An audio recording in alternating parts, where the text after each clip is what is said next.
Mi nombre es Humberto Medrano y soy profesor en la Facultad de Derecho de la PUC. Y esto es Enlace Derecho.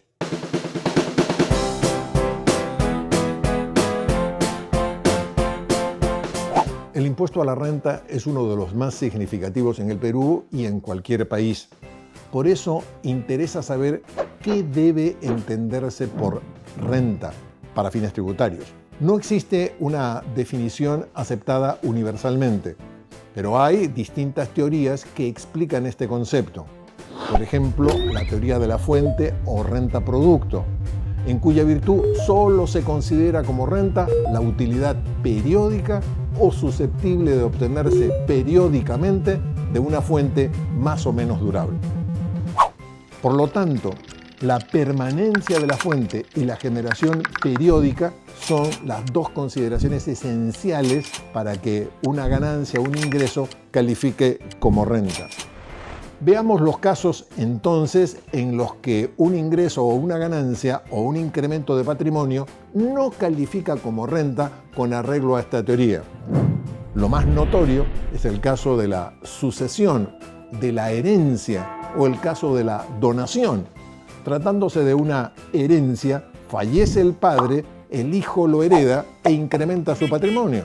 Pero como es evidente, se trata de un ingreso que no habrá de repetirse, que es aislado, que es eventual, etc. Por lo tanto, no obstante el incremento patrimonial que se ha producido, esa ganancia, ese beneficio no tiene la condición de renta para fines jurídicos en el Perú. Lo mismo podríamos señalar en el caso de quien obtiene un importante premio en la lotería, en la carrera de caballos o en un casino.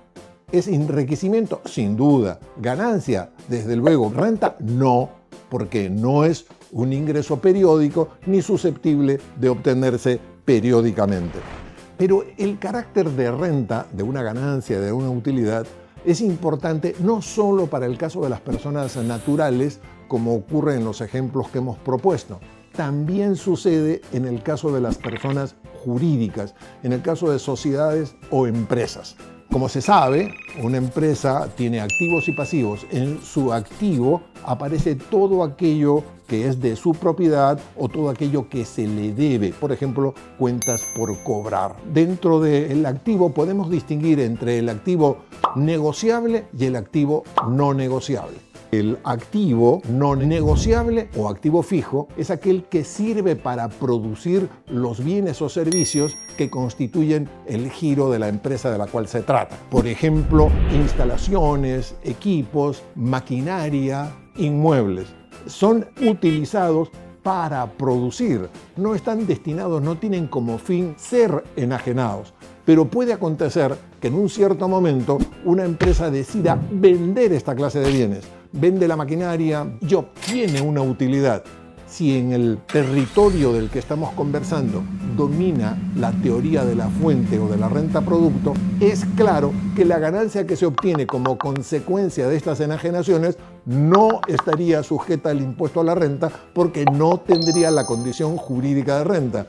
Tenemos también la teoría del balance o del incremento patrimonial. Conforme a esta teoría, es renta toda ganancia, no importando si ella es eventual, fluye periódicamente, si se traduce en un nuevo bien. Lo único que importa es la diferencia patrimonial que existe entre el 1 de enero de un año y el 31 de diciembre del mismo año.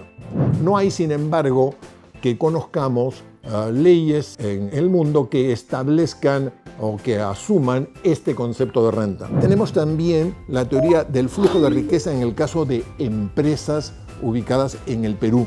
Nuestra legislación señala que tratándose de sociedades o de empresas, se considera como renta cualquier ganancia obtenida en el devenir de las actividades de tal empresa en sus relaciones con otros particulares donde participan en igualdad de condiciones y consienten en el nacimiento de obligaciones. Sin embargo, no obstante esta definición de flujo de riqueza asumida por la ley peruana en el caso de empresas, no toda ganancia, no todo ingreso, no toda utilidad califica como renta para los fines de nuestro impuesto. Señalemos algunos casos en que eso no existe. Por ejemplo, imaginemos la hipótesis de una empresa que ha pagado en exceso un impuesto. conforme al Código Tributario, tiene derecho a solicitar la devolución. Pero no solamente derecho a solicitar que se le devuelva lo que pagó indebidamente o en exceso, sino que adicionalmente el Estado le pague intereses. Estos intereses constituyen un pago hecho por el Estado por mandato de la ley y en consecuencia no están dentro de la definición del concepto de renta que establece la teoría del flujo de riqueza. Otro caso sumamente interesante es el de la restitución de derechos arancelarios o drawback. Acontece que una empresa industrial constituida en el Perú es exportadora de productos fabricados en el Perú. Pero para poder fabricar estos productos requiere importar algunos insumos o materia prima. Al efectuar la importación de estos artículos que necesita, paga en la aduana los correspondientes derechos de importación. Pero una regla general es que no se pueden exportar impuestos. El Estado decide restituir los derechos de importación que pagó cuando ingresaron esos insumos al Perú. Pero, ¿cómo lo hace? La ley establece que el exportador que importa insumos o que importa materia prima por la cual paga derechos de importación tiene derecho a una restitución que consiste en el 5% del valor FOB de exportación. Como resulta evidente, el 5% del valor FOB de exportación resultará en la mayoría de los casos superior a el importe pagado con ocasión de la importación de los insumos. También entonces se sostuvo en un primer momento que esa diferencia tenía la condición de renta, pero el Tribunal Fiscal, con los argumentos que ya hemos señalado, resolvió que no existía renta en ese caso porque el beneficio, la ganancia, el ingreso no derivaba de las relaciones entre particulares, sino se trataba de sumas que el Estado pagaba por mandato de la ley. Finalmente, otro ejemplo interesante es lo que ocurre con las indemnizaciones que pagan las compañías de seguros cuando ocurre algún siniestro en la empresa. Sucede que conforme al derecho de seguros, nadie puede lucrar con la póliza. Es decir, que el propósito del seguro es compensar aquello que en efecto ha significado una pérdida para el asegurado, no para que obtenga beneficios. Si la empresa tiene una maquinaria, por ejemplo, de cierta antigüedad y se va a producir un siniestro, va a ser sumamente difícil que esta empresa consiga una maquinaria exactamente de la misma cantidad de años de uso, de la misma marca, de la misma condición. En esa hipótesis, entonces, se permite que el seguro se tome a valor de reposición. Y si en efecto ocurre el siniestro, nos vamos a encontrar que el bien siniestrado tenía un valor determinado, 1.000.000 de soles, por ejemplo.